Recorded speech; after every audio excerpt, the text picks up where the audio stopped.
आज जो है त्रिकोणमिति के कुछ अनुप्रयोग के कुछ क्वेश्चन हम बताने चल रहे हैं जो आपको भली बात समझ में आएंगे।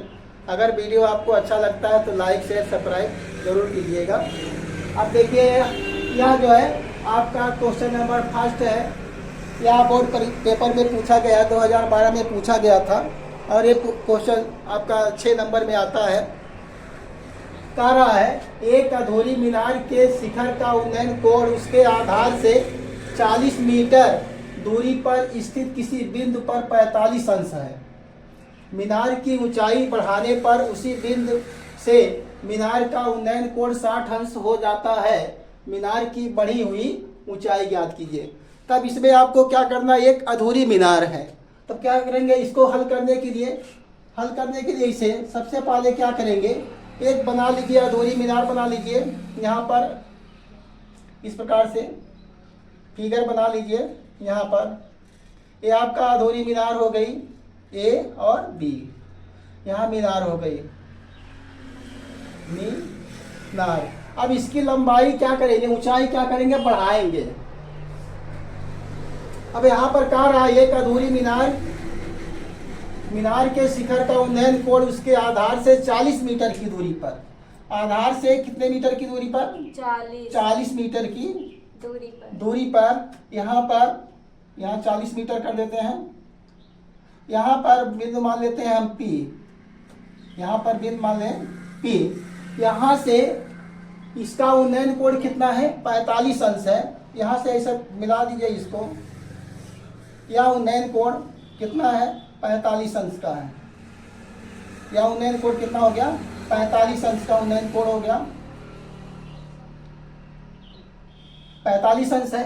अब कह रहा है मीनार की ऊंचाई बढ़ाने पर उसी बिंदु से मीनार का उन्नयन कोण 60 अंश हो जाता है। मीनार की ऊंचाई क्या करेंगे, बढ़ाएंगे हम। यहाँ से मान लेते हैं ऊंचाई बढ़ा दीजिए, यहाँ से ABC, यहाँ पर मान लेते हैं ऊंचाई h बढ़ा देते हैं, ऊंचाई h बढ़ा देते हैं। ऊंचाई h बढ़ा दीजिए तो बढ़ाने पर उसका उन्नयन कोण कितना होता है, 60 अंश। इसी बिंदु से उन्नयन कोण इसका क्या होता है, 60 अंश का उन्नयन कोण हो जाता है। यहाँ से इसको आकर मिला दिया जाए। इसी बिंदु पर इसका उन्नयन कोण क्या हो जाएगा, 60 अंश। यहाँ से इसी बिंदु पर इसका उन्नयन कोण कितना हो जाता है, 60 अंश। यह कोण कितना है, 60 अंश कोण है। ये 60 अंश का कोण है। इस बिंदु पर जो बढ़ाया जाता है उसके बाद, बढ़ाने के बाद उसका उन्नयन कोण कितना होता है, 60 अंश हो जाता है। और आपको बताना है मीनार की बढ़ी हुई ऊंचाई। इसको मान लेते हैं यहाँ पर, इसे मान लिया जाए यक्स मान लीजिए, या कोई भी पॉइंट मान सकते हैं। यहाँ पर यक्स, यहाँ यक्स मान लेते हैं, इसको मान लीजिए, इसको यक्स मीटर। अब माना क्या लिखेंगे, माना मीनार की बढ़ी हुई ऊंचाई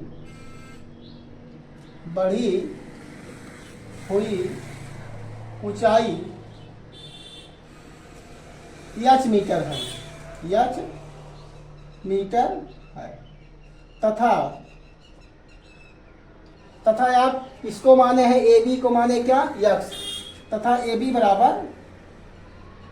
बराबर यक्स मीटर, ये मान लिए हैं। अब यहाँ पर आपको करना क्या है, यहाँ पर 2 समकोण त्रिभुज बनेगा। यहाँ 2 समकोण त्रिभुज बनेगा। कौन सा, ABP। पहला समकोण त्रिभुज क्या होगा, ABP, और दूसरा समकोण त्रिभुज क्या होगा, बड़ा वाला PBC या CBP। यही से ले लेंगे तो लिखेंगे। इसलिए समकोण त्रिभुज कौन सा लिया जाए, सबसे पहले ABP ले लीजिए। ABP में क्या मिल जाएगा, इसके देखो यहाँ पर कोण क्या है, यहाँ कोण ले रहे हैं, इसके सामने वाली हो जाएगी लंब हो जाएगी, ये वाला आधार हो जाएगा। इसके सामने वाली भुजा ये लंब, ये आधार। तो क्या लिखेंगे, tan 45, tan 45 बराबर क्या हो जाएगा, AB बटे क्या हो जाएगा, PB। तो इसका मान क्या होगा 1, और AB का मान कितना है x, और इसका मान क्या है 40। तो क्रॉस गुणा कर दीजिए तो x बराबर क्या मिल जाएगा, 40 मीटर। समीकरण नंबर बन जाएगा फर्स्ट। पुनः क्या दिखाई दे रहा है कि नहीं,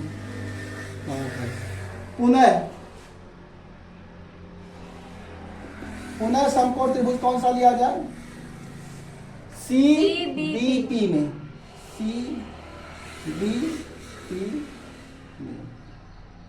CBP में लिया जाएगा।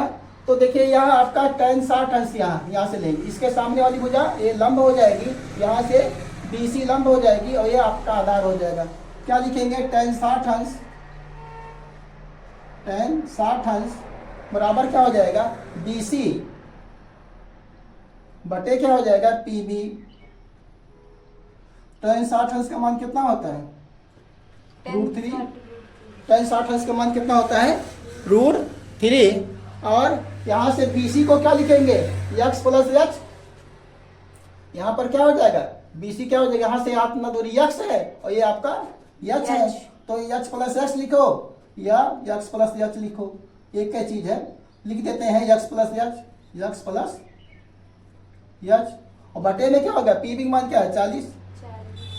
अब क्रॉस गुणा कर दिया जाए तो क्या मिल जाएगा, 40 √3 बराबर क्या होगा, x प्लस h। आपका मिल गया समीकरण नंबर 2, समीकरण 2 हो गया। अब क्या करेंगे, लिखेंगे समीकरण 1 से x का मान समीकरण 2 में रखने पर, समीकरण 1 से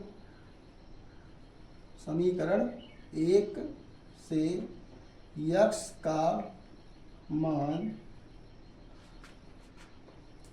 समीकरण 1 से x का मान समीकरण 2 में रखने पर रखेंगे। तो अब यहाँ पर लिख देते हैं, इसमें आगे यहाँ लिख देते हैं इधर से, तो हो जाएगा 40 बराबर x का मान कितना है, 40 है, तो यहाँ लिखेंगे 40 और प्लस क्या हो जाएगा, ओहो यहाँ पर 40 √3 है, सॉरी यहाँ हो जाएगा 40 √3 है बराबर 40 √3 बराबर 40 प्लस क्या होगा h। अब इसको क्रॉस यहाँ इसको 75 कर लीजिए तो 40 यहाँ आ जाएगा 40 √3 और माइनस क्या होगा 40 बराबर क्या हो जाएगा h। अब इसमें से 40 कॉमन ले लिया जाए तो 40 जब कॉमन लेंगे √3 माइनस 1 बराबर क्या हो जाएगा h। तो यहाँ से 40 √3 का मान कितना दिया गया 1.732 माइनस क्या हो जाएगा 1 बराबर क्या हो जाएगा h। अब यहाँ से घटा दीजिए, इसमें से जब घटाएंगे तो आपको मिल जाएगा 0.732 बराबर क्या हो जाएगा h।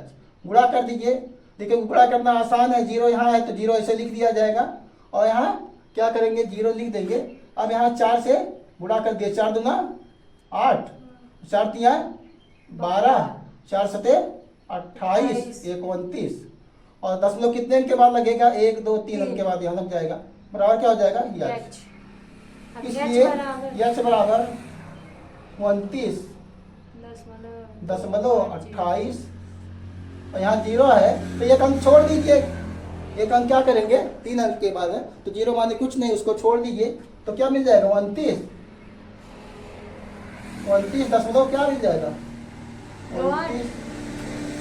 29.28 मीटर, क्या आपका यश का मान हो जाएगा। अर्थात बढ़ी हुई ऊंचाई क्या हो जाएगी आपकी 29.28 मीटर होगा।